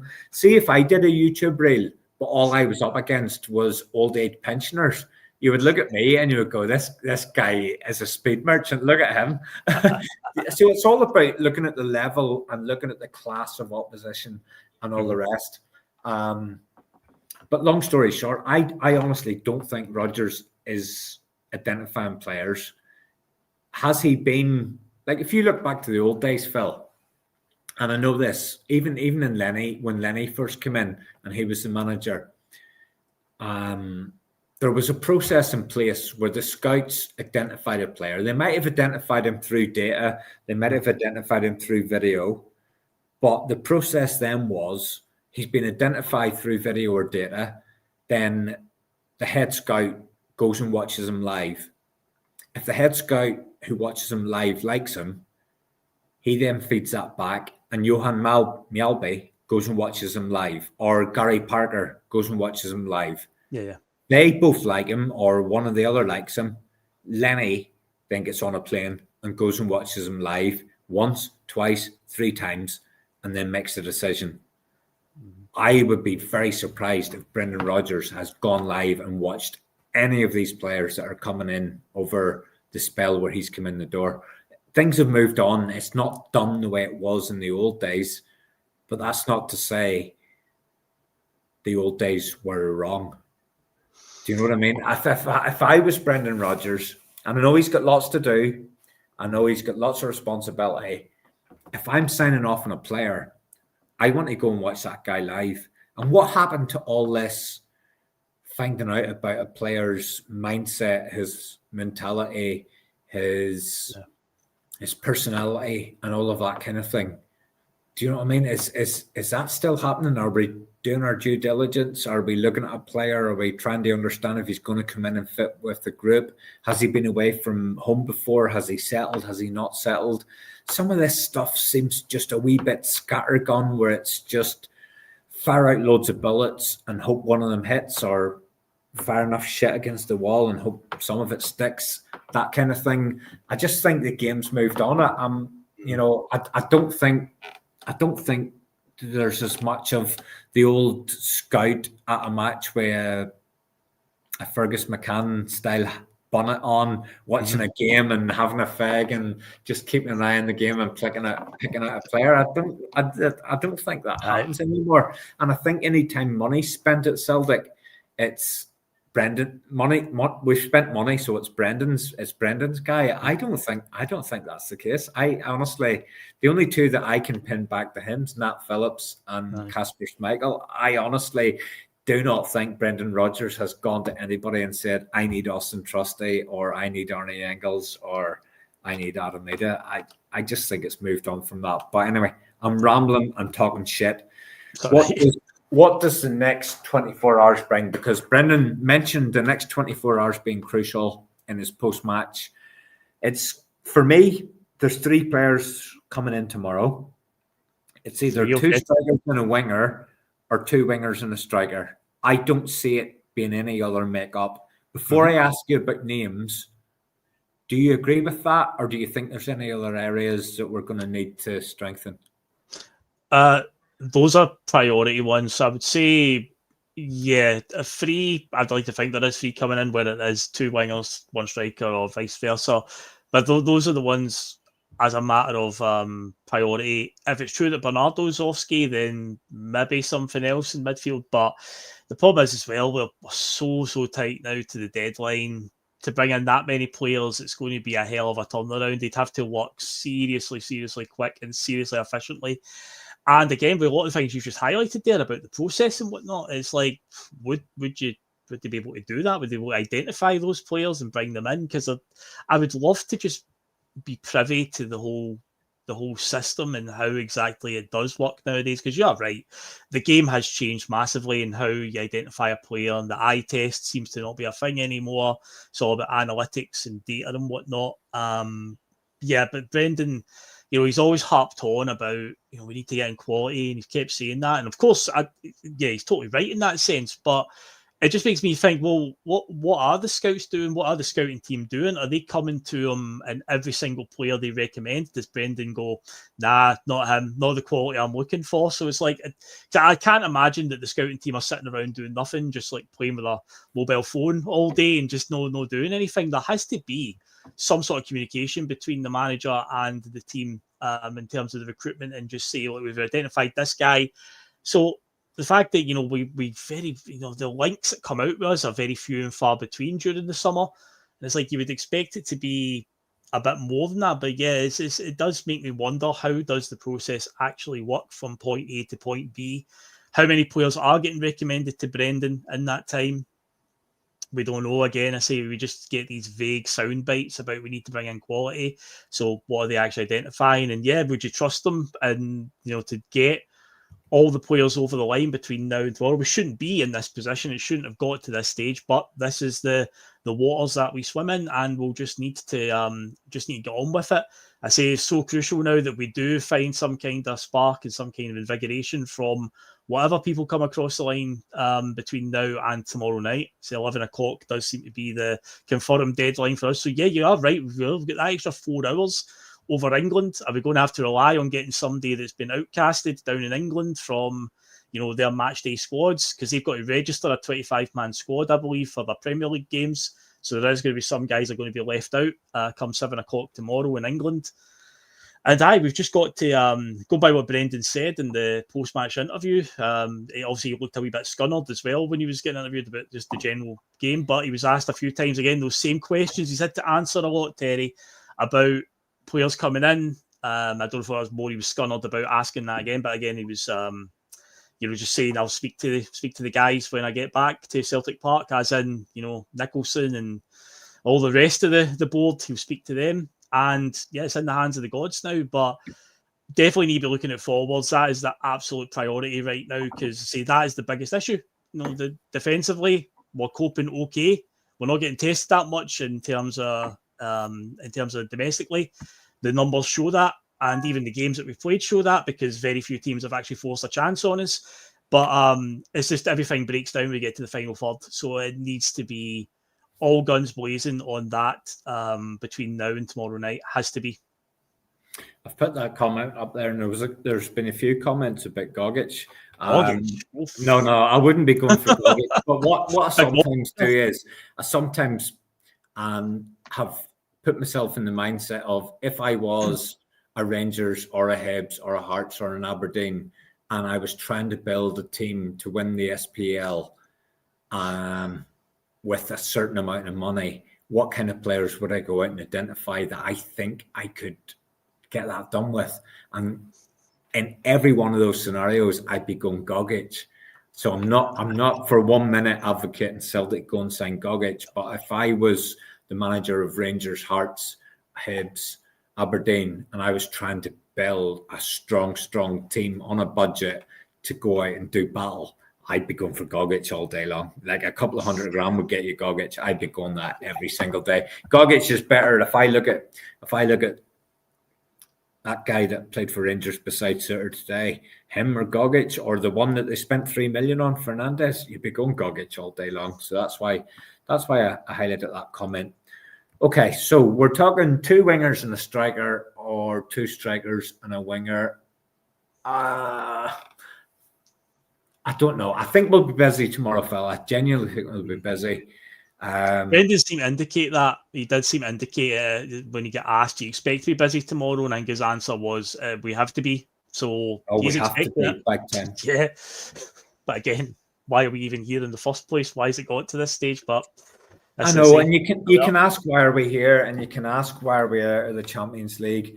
And you can ask, you can say we're not interested in the Europa League and all this kind of stuff, and that's fine. But as a Celtic fan, what do you do here? And I've just got a wee visual to bring up, or I think I do. No, I can't even see it. Do you remember the one I put up? Oh, there it's there. Yep. Backsack and crack. So, few connotations to that one. Yep. Backsack and crack. Uh-huh. Back the team. Because no matter what we think about what's going on in the boardroom, or we're out of the Champions League, or we're stale, or we're all these things that all the guys have contributed today, and they're all valid points and they're valid arguments. And I'm as cross and as angry and as fed up and frustrated as absolutely any Celtic supporter. But I'm still trying not to swear. What the hell are our options here? No matter what is going on at Celtic, and I've been there, I've stood at Celtic Park in the famous game where we had under 10,000 that ended up in the old board being overthrown. What do we do? Because if Celtic are playing, and I don't care if they're playing in a pre-season game against Queen's Park or they're playing in a Champions League game against Real Madrid, if Celtic are playing, I want to see it, albeit I don't see too many games in the flesh, but I want to watch it, and I want Celtic to win, and I am completely engaged and engulfed in that game. And I've heard lots of supporters, and they're well within their rights to say, I'm not interested in Europa League. I won't be watching the matches. I don't care about that. But if Celtic are playing, I want to win the match, and I want the team to win. So back the team. The team need our help. This group of players need our help. We're 200 strong here, Phil. Just want to say it again. If we don't get 200 likes, Ada stays. So hit that button. Like that button. What more do you need? Vincent there. It needs to be gone. But back the team. No matter what's happening throughout the club, we have to back that team. That group of players need us. And we want Celtic to win games. No matter what competition they're in, we have to embrace it, and we want them to win. Yep. Sack the board. Turning up at a match and singing Sack the Board. 25 years ago, that was quite powerful. In 2025, where there's 55,000 season tickets. Think back 25 years ago. There was no such thing really as season tickets. There were some, but it was pretty much pay at the gate. If people didn't turn up to matches, that was a big statement. Yep. But in 2025, if people don't turn up to matches, so what? You've already paid for your ticket, and you can't not pay for your ticket, because if you don't pay for your ticket, there's another 10,000 people who buy your ticket, and you'll go to the bottom, and you'll not get back to see Celtic for 10, 20 years, and you'll probably be dead. So that doesn't work anymore. I get to a few matches every season. Not as many as I'd like, but it is what it is. I've got a young family. I don't have massive amount of money, and I go to Celtic matches when I can.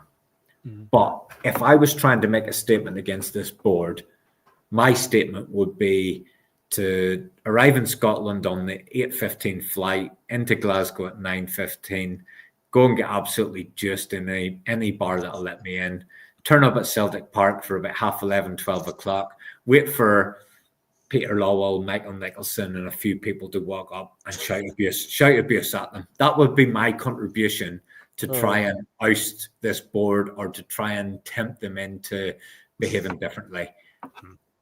That's my uneducated, passionate, working class approach to try and make a difference. How do we really make a difference? Because that doesn't work. That ain't going to work. That's not going to work in 2025. How do we make a difference as a support? How do we get these guys to listen to us? How do we drag the hierarchy at Celtic into the present time? So it is all money orientated, and the problem is they've got every box checked off, as you just said there about the season tickets. You buy it before the season starts, your money comes out. You can either pay it in a winner, or you can pay it over X amount of months. But either way, they've got your money already, so that money's banked. It's guaranteed. You'd have to have fans decide, I'm not going to renew this year, and as you did point out, there are tens of thousands of fans on a waiting list as well that are ready to jump in. There's been a big push for fans to boycott the Europa League, which, again, I understand that fans, if they wish to do that, it's absolutely fine. It's their gift to do so. We're already paying a lot of money anyway. Celtic didn't give us any sort of freebies this year, not even like a friendly on the season ticket. We didn't even get that, or a early round cup game we used to do back in the day, but we don't get that now. So I can understand fans' frustration in that. Me personally, I mean, I agree with the first point, obviously, regardless of how scunnered I am with the way it's been handled. And yeah, we're down to the nitty-gritty of this transfer window and we're still scrambling around. The team need our backing. And the problem is the pressure is so high in this city, pretty much, about we cannot let them win the league. And most Celtic fans know that if we cut off the money supply to the club, regardless of how we may or may not spend it anyway, it allows them to maybe get back in. And we can't, again, with the Champions League being what it is, with the money that's behind it, qualifying for that is huge. And we know that if Rangers were to get in that position and qualify, it could become quite a grim time for us. So I think there's always that pressure. And a lot of Celtic fans just like, I can't, as frustrated as I am with the board and everything, the way that my club's being run, I cannot jeopardise the team and allow them to get in ahead of us. That's what part of it, because I don't think fans would be willing to allow that to happen. Now, in terms of sacking the board, say it's going to come down to try to starve them of the money, but I just don't know what happens. If the board were to leave, I don't foresee a scenario where a sort of Dermot Desmond type person comes along and buys the club, because ultimately there's no real money in Scottish football. We need to be real on that one. Scottish football is not a terribly attractive prospect compared to the big leagues, even though Celtic and Rangers are obviously massive clubs in this country. Obviously, the money just isn't there. So anyone that wants to, buy a club that size, wants to make money on their investment. What I do see happening, Terry, is if there was ever a scenario where this board were selling up and moving out, I think it would become similar to what we see at Rangers right now, where it would be this whole network thing that's going on with a lot of clubs nowadays, where you've got teams collecting a portfolio, essentially. Like you look at the City group, you look at the Red Bull group, obviously Rangers, this 49ers thing, they've got Leeds, they've added Rangers, they'll probably add more teams to their portfolio. I think Everton are part of that. We've seen now the danger that comes with that is, okay, it might give you a fresh perspective at the top of your club, and they could go in a different direction. And Celtic definitely need a bit of freshness. It's been a bit of an old pals act for a bit too long now. But as we saw over the summer, the danger that comes with multi-club ownership now is UEFA are clamping down on it, where you can't play in the same UEFA competitions as a team that you already, your owner has a vested interest in. We saw it with Leon and Crystal Palace. So if Celtic were to find themselves in a position where a team or a consortium came along and wanted to add us to part of their network, there's a danger to that now, because if it's the City group, for example, and that's a group we have been linked with in the past, where we're not officially a member of the City group, but we've done a lot of business with Man City, and there was connections with Mark Lawwell and whatnot. If we were to get pulled into that, if the City group officially made Celtic part of that, then that's going to cause us problems in UEFA competitions going forward, because with UEFA's new rules as of this season about multi-club ownership, that would actually be shooting ourselves in the foot. We would get rid of those in charge right now, and we'd have a fresh perspective at the top. But ultimately, we want to be getting back to the top competition. And if Man City are in the Champions League, due to UEFA's new rules, there would need to be we would need to find out all the connotations that does. But that's the only scenario, Terry, that I see is if things were to change, it would be a case of we would be pulled into a network of teams like a lot of consortiums are doing nowadays. I don't foresee a scenario where one guy comes along with loads of money, because, as I say, Scottish football hasn't got that much in it in terms of getting money back on your investment. I can only see us becoming part of a network, and I don't think that's a great option either, to say, because of UEFA's new rules. So essentially what we're saying, Phil, is me turning up at the ground, getting steaming and shouting abuse at Peter Lowell and Michael Nicholson and whoever else as they go in the gate, that ain't going to have any impact nowadays. No, you're right. You're right on that one. That's Also, not going to work. That's not going to work. And that you know, it becomes very, very frustrating. And I think one of the frustrating things, and one of the things that become clear in the last couple of weeks, is the prominence of Dermot Desmond. It's almost like Dermot Desmond owns Celtic. He actually doesn't. Mm-hmm. He owns a large percentage, but his percentage is, what is it? Is it something between 20 and 30%? It's not, you know, he's often referred to, and I've probably referred to him as the majority shareholder, but his shareholding is nowhere near even 50%. How has he got so much control? How is he the key guy? How is he, if you believe the rumours, the guy that has to sign off on anything over 3 million in terms of incoming players? The whole thing is just wrong. But when I think about how can fans try and influence this, it's not the same landscape as it was back in the day whenever the Celtic supporters were able to get rid of the old board and Fergus McCann was able to come in.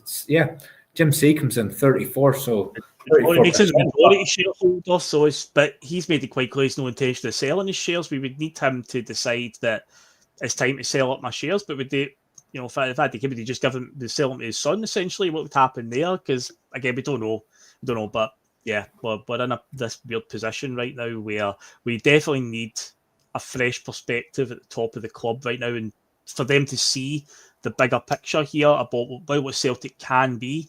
That's fine. As much as I'm saying that there isn't much investment in Scottish football, that still rings true. But Celtic as a club, you know, they've got a lot of potential. They can be, you know, a decent force in Europe and whatnot, because we've always got that chance to get into the Champions League. It's always right there. You know, just navigating the qualifiers. But once again, this season, we were back to a scenario where we had qualifiers to go through, literally just one round of them as well. And we didn't get that right because we just took our eye off the ball and just thought, we'll be fine. We'll be fine with what we've got. And the chickens have come home to roost. Okay, so we're back in the team. We're sacking the board. How are we going to make supporting this football club of ours more crack? It's been a very, very difficult week. We are all extremely upset that we're not in the Champions League, albeit I'm not surprised because, again, I've said, I think it's the last 5 seasons we've had to qualify. We haven't got through against teams who are much inferior to us in terms of coefficient, finances, all of that kind of jazz. This one felt particularly embarrassing. It really, really did. A team down in the 300s.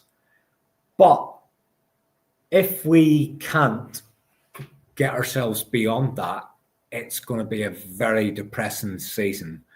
At some point, and I'm not saying I'm right there yet, but I am progressing towards it. At some point, we're going to have to accept we're not in the Champions League. Nothing, no matter how much we talk about why we're not there. So as a supporter of a football team, maybe not a football club, as a supporter of a football team who wants that team to do well in every single game that team plays, regardless of whether you want to support the club and the guys that make all the decisions at the club and all of that kind of stuff, how do we make this a fun season? Because, as I say, despite the fact we're out of Europe, despite the fact we've played in one of the most mundane Celtic Rangers games in history, at this point, we're unbeaten after 4 games. We're going off for a break. The transfer window closes tomorrow. We might look better when that's over. We might. Hopefully, as Brendan keeps saying, it's his buzzword, hopefully, come tomorrow night, we're in a stronger position. And how do we enjoy this season? We have to draw a line under this at some point as a supporter, because the general fan in the stand can't really make a difference at boardroom level. You can moan all you want about the fact we're not in the Champions League. The Champions League's draw has been done. We ain't in it. Cara Almaty are playing Real Madrid, Arsenal, Inter Milan, and all those other teams. Jesus. We're in the Europa League group that I really, really found it very hard to get interested in the other day. But at some point, we're going to have to embrace this is where we are. We're here for a reason. We still want the team to be the absolute best that it can be. And that means supporting them in the Europa League. That means supporting them in this Scottish League season. We have to make this fun again, Phil, because this hasn't been fun over the last couple of weeks coming on here and talking about absolute dross performances. And it's on us to go on and discuss what we've seen. But this has to become fun at some point, and we have to try and embrace it for what it is, because if we don't, it just becomes pure depression as a Celtic supporter. And where do we go with this?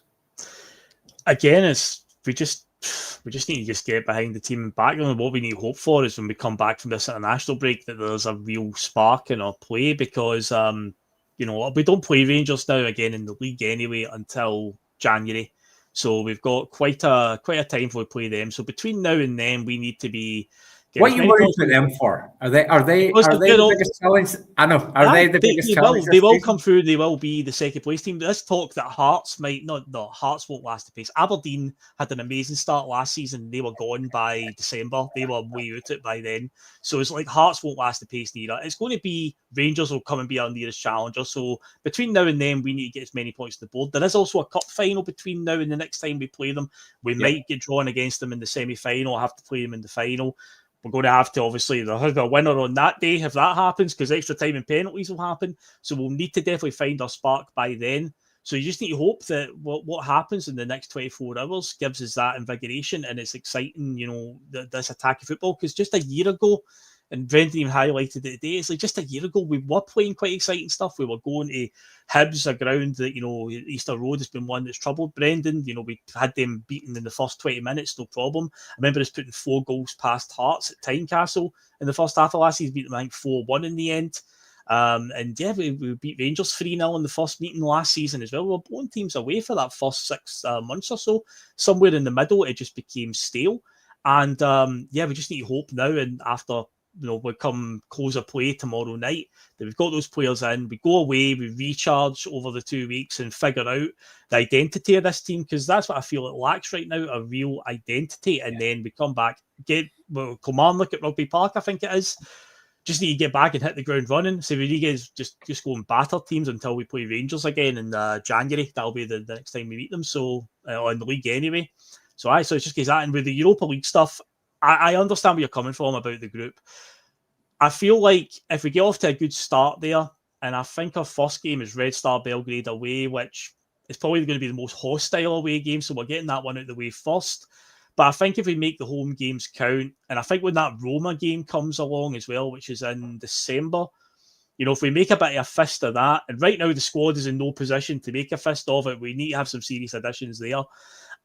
If we can get some results there, regardless of the level that some fans may think about it, I think when that Roma game comes along, because that's also in the same week as the League Cup final. If we get through to the League Cup final, we win against Thistle semi-final and then get through the final. We've got Roma on the Thursday night and a potential cup final on the Sunday night in December. It's not a bad position to have 2 big results. So again, we have to treat the Europa League seriously, because I think that is the highest standard we're going to play this season. We're going to play these guys. As much as we look at Midtjylland and Sturm Graz and all that, it's still better than a lot of the teams that we play here. So we have to make a fist of it and try and make it as exciting as possible. But tomorrow is so crucial. We have to get it right between now and then, get the right guys in and come back roaring at Rugby Park in 2 weeks' time. Yeah, it's a huge 24 hours, and probably for the last couple of years, the transfer deadline day has been an absolute damp squib for Celtic, but tomorrow is genuinely going to be busy. Do you think the likes of Roma and Aston Villa and all those other teams that are in, they're not going to be sitting lamenting, oh, we should be in the Champions League. They're going to be embracing it. We're in the Europa League, and I know it's a different set of circumstances, but that's where we're at, and we've just got to go and make the best of that. And people look back at the Spfl team and they talk about that as one of the greatest moments in Celtic's history. But they don't talk about the fact that we didn't get into the Champions League that season. Do you know what I mean? They look back at the Spfl season and how brilliant a moment that was. So there's still lots of good things can happen from this. And I genuinely feel flat having watched such a flat performance today and a flat performance in the two games against Karat. But I do genuinely think these could probably be our lowest moments of the whole season. And we will kick on and it will be good to watch. And we will make progress in the Europa League. We will go on and retain the title. And you know what? We might even win both cups as well. So I don't want to get deflated because that doesn't do anybody any good. But let's see what tomorrow brings. If you've got a show, then I'd encourage everybody to join us and go through the last few hours or minutes of the window and see what happens. I think it's a brilliant time for us to reset, as much as I hate it. And I think we're only back and now there's a break. I think this is a good moment. I think Brendan's been showing signs of, I don't want to say fatigue. It's not fatigue because we're only just back, but he's been rattled, and it isn't in his makeup to be rattled, but he's been rattled. He's despondent. Then the next minute he's okay again. I think there's a bit of bipolar going on there. I think we're all just a wee bit all over the place. So let's take this next couple of weeks to finalise the squad, step back, look where we're at in the league. We're in a brilliant position. We've made a very, very decent start. We're in the Europa League. We've got a good chance of progressing. It's not where we wanted to be, but it is what it is. I mean, if I think my biggest regret about not being in the Champions League is the club doesn't get that 40 million. But then when I think about that, what difference does that make to me as a supporter? Based on history, absolutely none. Because whether we've got 10 million in the bank or 80 million in the bank, this board is not going to go out and speculate to accumulate. So it actually makes no difference to me as a fan what European competition we're in. We're in one and that's it. Let's go and make the best of it. We talk about budgeting for Europa League. And this is the problem that I do have. Even if we budget it for Europa League this season, we spent 3 million before we get knocked out of the Champions League. If we were budgeting for Europa League, does that mean with 80, 90 million in the bank, our budget's 3 million? No, it doesn't. Why are we talking about spending 8 to 10 million on Kasper Dolberg after we've been knocked out of Europe? Why are we bringing in Mikael-Ange Balikwisha for 5 million after we've been knocked out of Europe? This is budgeting for Europa League. Dolberg and Balikwisha and Broom or whoever comes in tomorrow, this is on a Europa League budget. But if we'd done it in time, we'd be in the Champions League. That's the bit that frustrates me, but I can't do anything about that now. I want the crack to come back to being a Celtic fan. I want to come on here buzzing to talk about good performances, watching good footballers, playing with a freedom and a creativity and entertaining us. So we have to just find a way. We have to find a way to back the team. We have to find a way to influence this board to do their job better. And we have to find a way to enjoy supporting Glasgow Celtic.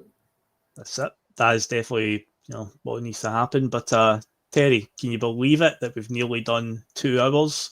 I'd like to think that this 2 hours was more entertaining than the 90 minutes of football that we had to endure at Highbrooks there. But we are at an hour and 55. So I think your final thought there is the best way for us to end it. And yeah, we just need to see what happens now in the next 24 hours when we go again against Killie in 2 weeks. But I think we can wrap it up now. So it's been hopefully you're right in what you're saying, Terry, that this is us getting the bad stuff out the way now, and it's we'll kick on when we come back. We need to have that spark again, and yeah, it needs to be fun. The crack, as you say, needs to be back. We really enjoy watching this team right now, but there's definitely a staleness there, and it's up to Celtic now to fix it. It's not the position we wanted to be in. It's not the scenario we wanted to be in, but nevertheless, here we are, and it's over to those who run the club to try and fix it between now and 11 o'clock tomorrow night. In terms of what you said as well, if we'll have a show. Now that I've learned it's 11 o'clock, we'll wait and see. Well, I'll get a feel for it tomorrow evening. If I think there's going to be some late action, then maybe if there's action, do something. If it feels like nothing's coming, then it's best to leave it. But we'll cross that bridge when we come to it. But yeah, here we are. Ultimately, 0-0 Rangers and Celtic today. A drab draw, absolute draw. It's a terrible game of football. I know you say that, Phil. I know you say that, but any Celtic fans that are still on, there's 162 still on here. I'm sure there's no Rangers fans still in at this stage, because as much as they want to clip me up and make a fool out of me, I can do that myself. I don't need you. I think they've more to worry about than us. If you step back from it, just forget about the 90 minutes that you've just watched and look at the overall landscape. It's a decent result for Celtic. I know it wasn't pretty. I know all of that, but it's a decent result. It's a better result for us than it is for them. And, it's a good time to reset. And let's see what the next stage brings between when we come back and Christmas time. And we have to look for the positives. There's no point. And I'm not a happy clapper. I'm not a bored apologist. None of that pish at all. But I want to enjoy supporting Celtic, and sometimes you just have to find a way to make the best of a bad situation, because what's your alternative? It's very difficult for us to influence what happens at board level. It's very difficult to influence what happens on the pitch. So you just have to roll with it and try and find a way to be positive and enjoy what's happening. And as we stand at this point of the season, in terms of the domestic situation, we're in a good position, and that's what I'm taking away tonight. That's what will get me to sleep later on. Yeah, definitely. No, mate, I believe you. Once we've got this over this tomorrow, it will pick up. It'll pick up. We can't be much worse to watch at the moment, just in terms of how drab it's been. So yeah, positive going forward, and yeah, hopefully when we come back for the Kilmarnock game in 2 weeks' time, it's a rousing victory. But that's I guess we'll wrap it up there, to say we're coming up to 2 hours now, 163 still watching. So again, as Terry said, hit the like button. Also, Ad the Reader will be staying, so make sure you hit that like button. There's an incentive for you. Terry, it was a joy as always, mate. As I say, hopefully the 2 hours we've done was more entertaining for the viewers than what we saw at Ibrox. And we might do a show tomorrow night. Again, it just depends on what the vibe is. If it looks like it's going to be a busy finish, to the last 2 years, me and David Logue have done the transfer wrap up and nothing's happened. It's been drab. So yeah, we'll wait and see on that one. But yeah, thanks everybody for watching. Hit the subscribe button, the like button, everything else on the way out. And yeah, we shall catch you on the next one. Terry, enjoy the rest of your night, mate. And thanks everybody again, and we'll catch you on the next one. Cheers. Cheers. Thank you.